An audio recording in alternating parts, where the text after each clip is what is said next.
Bom, pessoal, nesse vídeo a gente vai falar um pouquinho sobre as relações existentes entre os ângulos e os arcos de uma circunferência. Então vamos lá. O primeiro ângulo que a gente vai abordar é o chamado ângulo central. Então é o seguinte, ó, do centro da circunferência a gente tira dois raios, ó, o raio OA e o raio OB.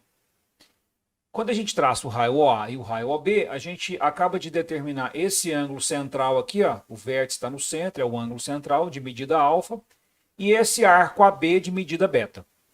Qual é a relação existente entre alfa e beta? O alfa e o beta, eles têm a mesma medida. Então, se o ângulo alfa for, por exemplo, 60 graus, esse arco beta aqui, ó, ele também terá medida 60 graus. Essas medidas são iguais. Beleza. Ângulo inscrito. De um ponto P em cima da circunferência, a gente vai tirar aqui, ó, duas cordas. Uma corda PA e uma corda PB. Ok? Bom, essas duas cordas vão determinar um ângulo alfa, que tem o vértice em cima da circunferência, e um arco AB, de medida beta. Qual é a relação entre alfa e beta? O alfa, ele vai ser a metade do beta. Então, a medida do ângulo alfa é a metade da medida do arco AB, ou seja, a metade de beta. Ok? Ângulo de segmento. Pelo ponto P, que pertence à circunferência, a gente pode tirar a partir dele uma corda AB e uma tangente PB. Tangente só encosta na circunferência. Com isso, a gente determinou esse ângulo de medida alfa e esse arco AB, ó, de medida beta. Esse arco AB de medida beta. Qual é a relação entre alfa e beta? Bom, como esse ângulo alfa aqui, ó, de medida alfa, ele tem um vértice em cima da circunferência, assim como o ângulo inscrito, a relação existente aqui para o ângulo de segmento é igualzinha do ângulo inscrito, ou seja, o alfa ele vai valer a metade de beta, ou seja, aquele ângulo alfa ele vai valer a metade do arco AB. Ok? Ângulo excêntrico interior. Bom, perceba o seguinte, ó, a gente pode tirar aqui duas cordas, ó, uma corda CA e uma corda DB. E vamos supor que essas duas cordas se interceptam aqui no ponto P. E aí, o que a gente vai definir? A gente consegue definir esse ângulo alfa, esse arco aqui, ó, de medida beta, o arco AB de medida beta, e o arco CD de medida θ. Bom, perceba que esse ângulo alfa, ele tem o vértice fora do centro. Então a gente diz que esse ângulo aqui é um ângulo excêntrico, fora do centro. E além de ser fora do centro, ele está dentro da circunferência, por isso que a gente chama ele de excêntrico interior. E como é que a gente faz para calcular a medida de um ângulo excêntrico exterior? O ângulo excêntrico exterior ele é a média aritmética desses dois arcos que ele determina. Então ele vai ser o beta mais o θ dividido por 2. Essa é a medida de um ângulo excêntrico interior. Ok? Ângulo excêntrico exterior. Agora repare bem que o ângulo excêntrico exterior ele pode ser obtido de três maneiras diferentes. Como? De um ponto P fora da circunferência, a gente pode traçar aqui, ó, uma secante PA. Secante por quê? Porque corta a circunferência em dois pontos. E uma secante PB. Ao traçar essas duas secantes, o que aconteceu? A gente determinou esse ângulo alfa, a gente determinou esse arco aqui, ó, de medida beta, e a gente determinou esse arco aqui de medida θ. O mesmo acontece quando a gente, pelo ponto P, traça uma secante e uma tangente.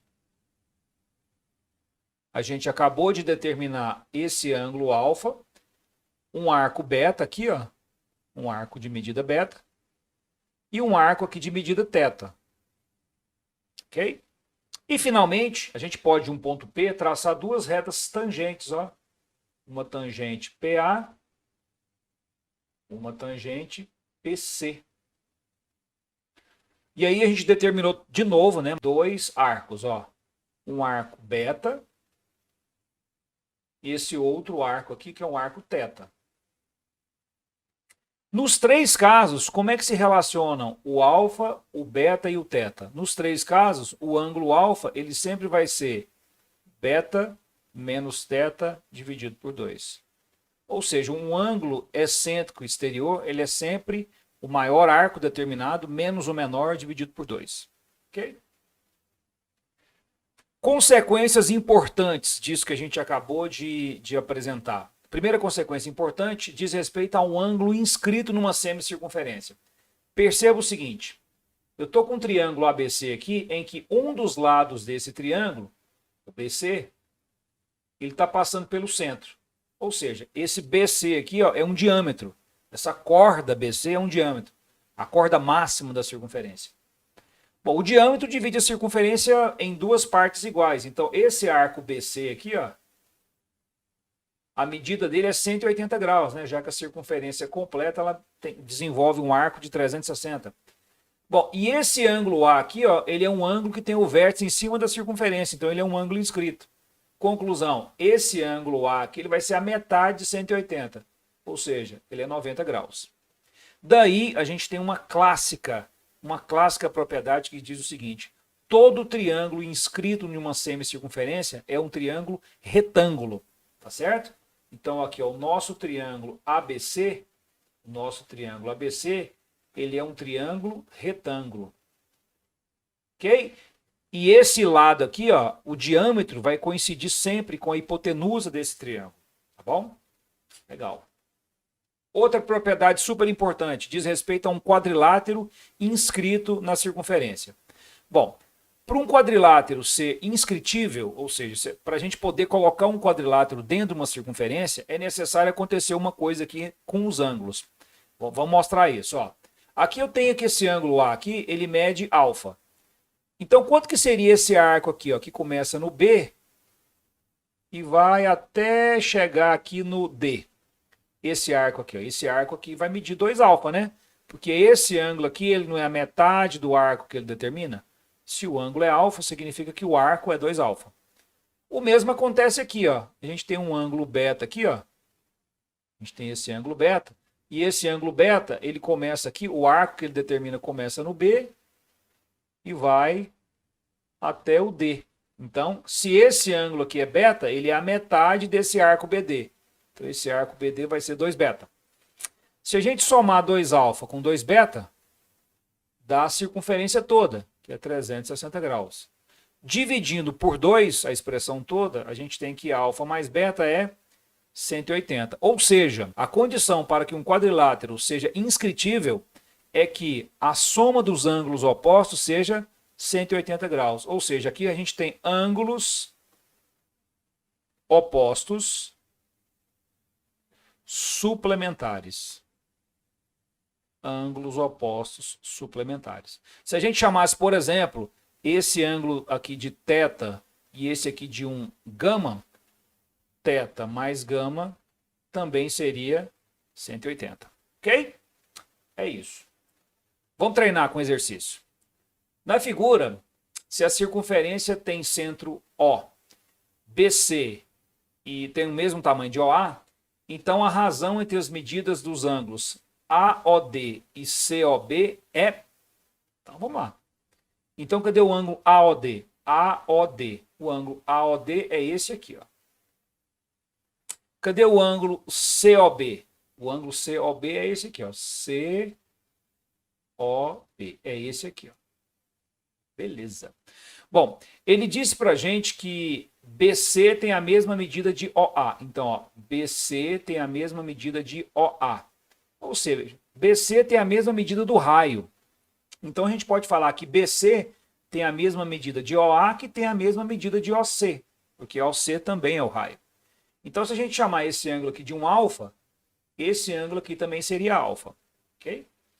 E aí, esse ângulo aqui, ó, ele é um ângulo externo do triângulo BOC. Então, esse ângulo ele vale alfa mais alfa, ou seja, 2 alfa. OC e OD têm a mesma medida. Então, a gente está diante aqui de um triângulo CDO isósceles. Então, se esse ângulo aqui é 2 alfa, esse ângulo aqui também é 2 alfa. Ok? Bom, agora a gente pode fazer um esquema aqui que vai ser muito interessante, ó. Vamos destacar agora esse triângulo aqui, ó. Vamos destacar aqui esse triângulo aqui agora, ó. O triângulo OBD. Esse ângulo aqui, ó, é um ângulo externo do triângulo OBD. Então, esse ângulo aqui, ele vale 2α mais alfa, ou seja, esse ângulo aqui, ele vale 3α. Bom, o exercício está querendo que a gente calcule a razão entre dois ângulos, a medida do ângulo AOD dividido pela medida do ângulo COB. Vamos lá. Quem é o ângulo AOD? 3α. Quem é a medida do ângulo COB? COB, alfa. Então, essa razão dá 3. Ficamos aí com a letra E. Ok. Valeu!